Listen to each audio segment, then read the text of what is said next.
Canada, and the architecture of inherited authority. Episode 11, the Re-Establishment of Authority.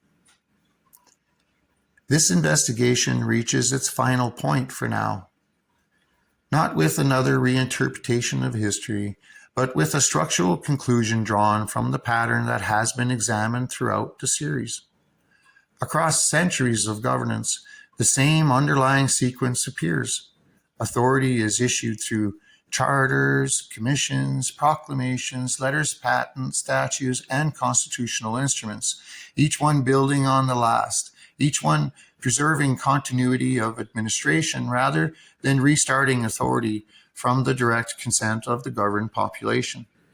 The system that exists today is understood as functioning through de facto authority, meaning it operates in practice through established institutions, but has never been fully reconstituted in a single unified act of legal creation by all the people and nations it governs. That distinction is the foundation of the solution presented here.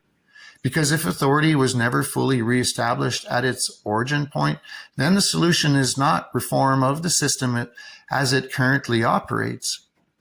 The solution is completion of what is perceived to be incomplete. The first step in that process is recognition, not as abstract theory, but as structural awareness. That includes the interpretation that provinces were never sovereign independent states at the moment of 1867 and were reorganized administrative units within a broader imperial framework. It includes the interpretation that 1931 was a turning point in legislative independence, but not necessarily a full reconstitution of foundational authority through direct popular constitutional creation. It includes the concern that executive authority continues to operate through inherited instruments such as letters patent and vice-regal structures, which originated in earlier imperial administrative systems. It also includes the documented absence of full population-wide constitutional ratification at key transition points in history.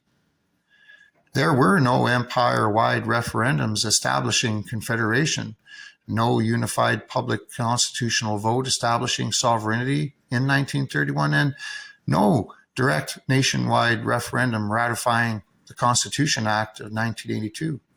In addition, Indigenous nations were not included as equal constitutional participants in the foundational formation of the state structure, and Quebec did not formally sign the 1982 constitutional agreement. These absences are not treated as incidental historical details, but as unresolved structural gaps in the claim of complete collective consent. Once that recognition is established, the second step is separation from inherited assumptions. This does not mean rejecting governance itself. It means distinguishing between systems that function through continuity and systems that are explicitly grounded in renewed constitutional consent. The current system operates primarily through continuity of institutions rather than periodic re-establishment of foundational authority by the population as a whole. From that distinction comes the core solution, the re-establishment of authority at the provincial level through direct constitutional creation by the people. Each province within this framework is understood as the natural unit where sovereignty must be expressed if it is to be made explicit.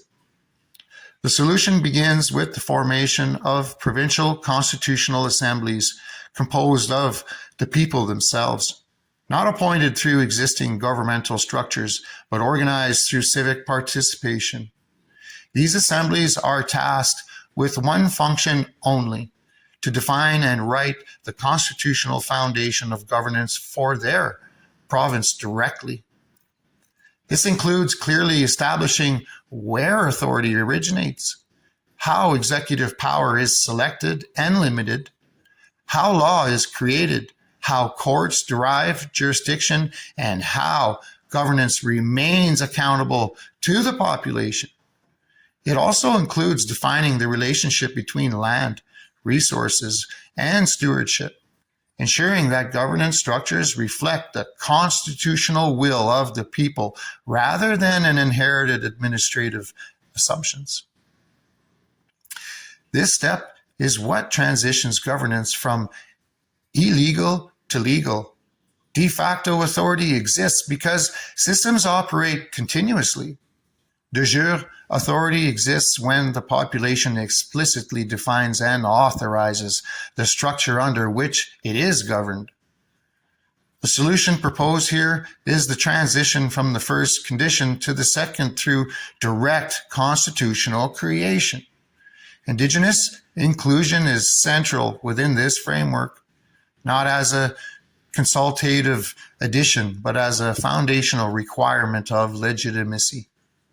Any constitutional reform that claims completeness must include Indigenous nations as equal constitutional participants, recognizing their inherent sovereignty, governance systems, and territorial relationships as part of any legitimate constitutional foundation moving forward.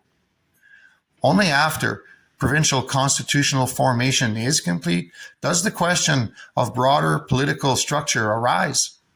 Any federation, association, or interprovincial agreement would not be an inherited continuation of past systems, but a secondary construction between already defined constitutional entities. In this model, unity is not assumed through history. It is created through agreement between sovereign constitutional provinces. The economic and administrative systems would also be defined at the stage rather than inherited by default. Taxation, resource management, trade relationships, and institutional frameworks would be structured within each province's constitutional order, ensuring that governance is accountable to the people who constitute its origin rather than operating through externally inherited legislative continuity. This solution does not frame itself as disruption of society. It frames itself as completion of governance. It does not require the destruction of systems, but the redefinition of their foundation.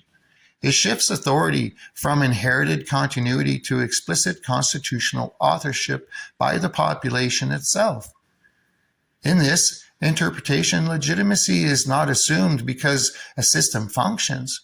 Legitimacy exists when a system is consciously created and recognized by the people it governs. And so the conclusion of the investigation is not a rejection of order, but a return to origin, not through confrontation with the existing structure, but through the construction of a complete one, where authority is no longer inherited by default, but declared, defined, and established directly by the people at the provincial level. And once that step is taken, governance is no longer something passed down through history. It becomes something created in real time, by consent, at its source.